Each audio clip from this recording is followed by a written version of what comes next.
South Africa sets to increase its rate of vaccinations, which is running behind the target of 300,000 daily shots. Young people aged between 12 years and 17 years have joined in. Only 55% of young people would get vaccinated against COVID-19 if it's recommended to them, according to a new UNICEF South Africa poll. Some 22% of respondents stated that they will not get the vaccine, and 23% are still unsure. South Africa will be giving just one dose of the Pfizer-BioNTech vaccine to the young age group, according to recommendations from the committee which advises the government on its COVID-19 strategy. While children over 12 years of age may consent to their own medical treatment, the government has advised parents and guardians to accompany the children to vaccination sites.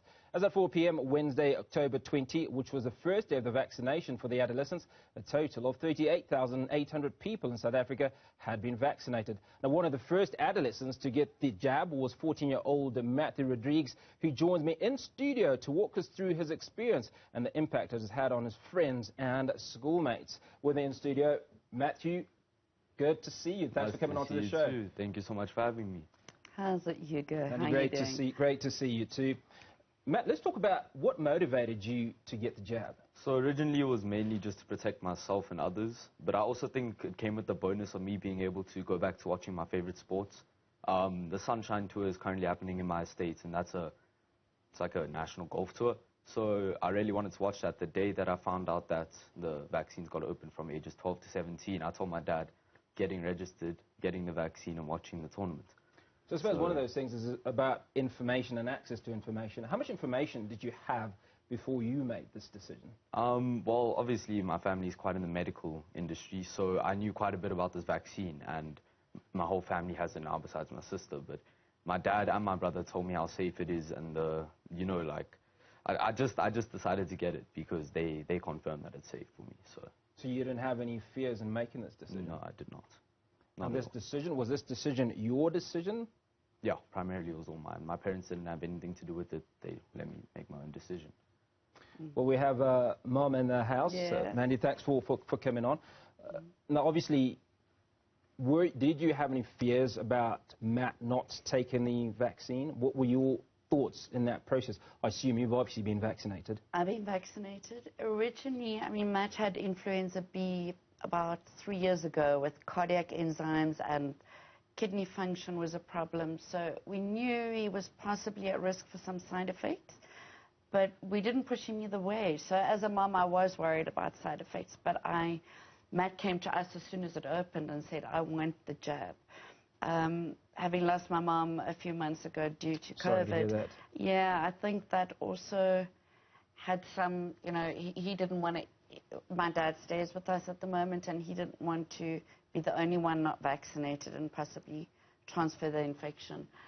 But we left it up to him. So, Matt, did you feel you had a sense of responsibility to your family to get vaccinated? Well, I think that definitely played a part, but it definitely wasn't the main reasons getting the vaccine, but it did play a part. Now, let's talk about you. You're 14 years old. You go to school. You obviously have a bunch of friends that may choose not to get vaccinated or get vaccinated. What is the situation since you got the jab? Well, ever since Wednesday when I got it, a couple of my friends asked me, please just tell me how you're doing afterwards, what symptoms do you get, just to see if they want to get it.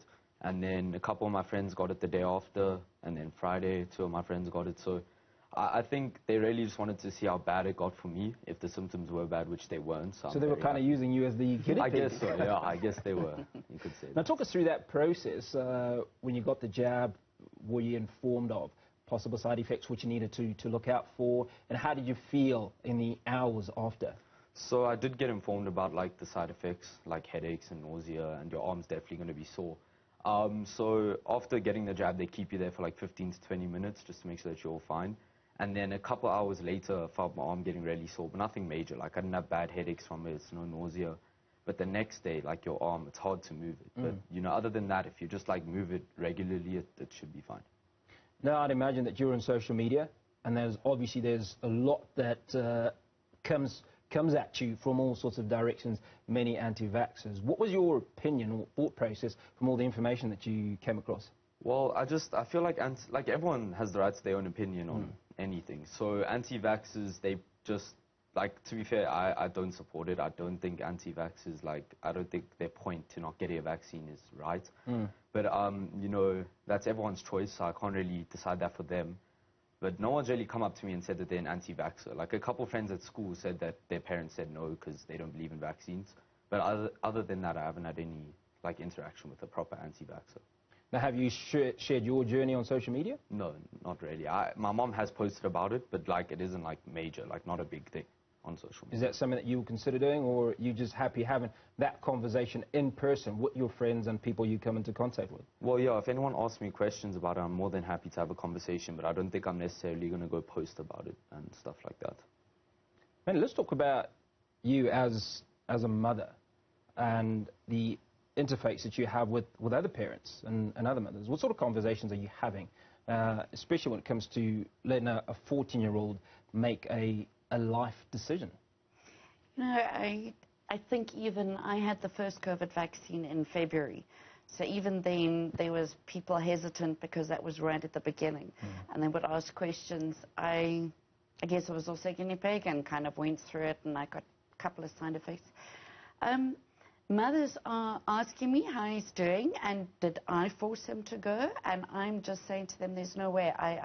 Matt is exposed to the information. He came forward and did it, and I must say I've posted on my social media and it's only been positive. Only thumbs up, well done. I've had no negative feedback from mums, and he's had no side effects. He's watched the golf, he's been up and down with his mates, and you know, so they were asking me if he's okay, and so far a lot of my friends booked their kids already on Friday, and they've registered, and they're going ahead. Do you have other children aged between 12 and 18? No, they're all above 18. So all of them, we allowed them to make their own decisions. My one daughter she was writing exams and doesn't want the side effects, so she will have her jab next week after she's finished. But the rest, we come from a medical family, so I think they saw the benefits, and they've all gotten jabbed. Well, your husband's a doctor, so obviously you're at the front line, certainly, of information. Yeah. Did that play a big part? Is information almost integral, do you think, in making these decisions? Absolutely. I mean, Matt and I and my husband got sick right at the beginning of COVID, and my husband started working on COVID, and we're exposed to it 24/7. I work on the front line as well. My husband works on the front line. He's helped develop a COVID app to register a passport, and he's worked on that for about 18 months.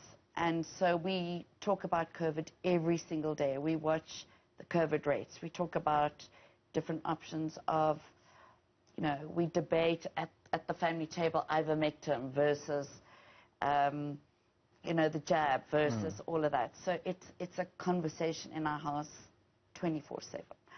Now, Matt, coming back to you as we wrap up, the behaviour of young people has been an issue in the past. We are approaching silly season, which is Christmas season, and there will be parties. A lot of kids writing their matric examinations are going to be excited.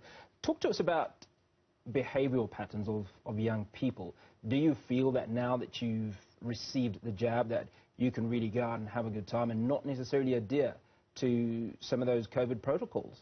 Like, I get where everyone sees this whole path, like, towards teenagers especially, but I think majority of teenagers do think that once they get the jab, they can just go party and go do this and don't need to care about COVID anymore.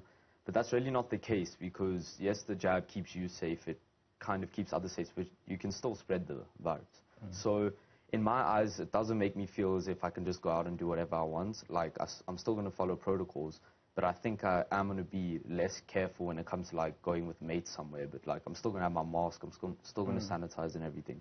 But I do definitely think that the rates might shoot up once everyone gets their vaccines, because teenagers will just go out and do whatever. Now, final question, looking at statistics in a case study that was done recently, young people, teenagers, are reluctant, almost half are reluctant to get the jab. Do you have an idea of why, being a teenager yourself? To be honest, like, I can't really answer that question, because I don't know why they would be reluctant. Like, in my mind, that doesn't sit very well. Like, I was sure that most teenagers would get it. But I don't know, it might just be influence from their parents or might be influence from other people. Because like a lot of things have been posted saying that the jab's very bad for you, whatever, it's going to cause bad side effects in maybe 4 years' time. But I don't believe that. So maybe that's why they're more reluctant. I'm not too sure. Mandy, the millions of mothers that are watching this morning, your message to them? My message is, I think if you've raised your kid to be independent thinking and he wants the jab and we're informed, I think it's absolutely safe. I think go ahead and vaccinate them. We see the COVID rates are going, you know, they're infecting younger and younger people. I have such peace of mind now. He has to practice the protocols, but when he's seen friends and around my dad, I'm feeling more secure as a mum. I feel I've done the right thing. Fabulous. Congratulations and well done on getting that jab. Matt Rodrigues and Mandy, thank you so much for coming on to the show. Matthew Rodrigues and his mother, Mandy Rodrigues, are talking to us about the 14-year-old's jab, which he took a few days ago.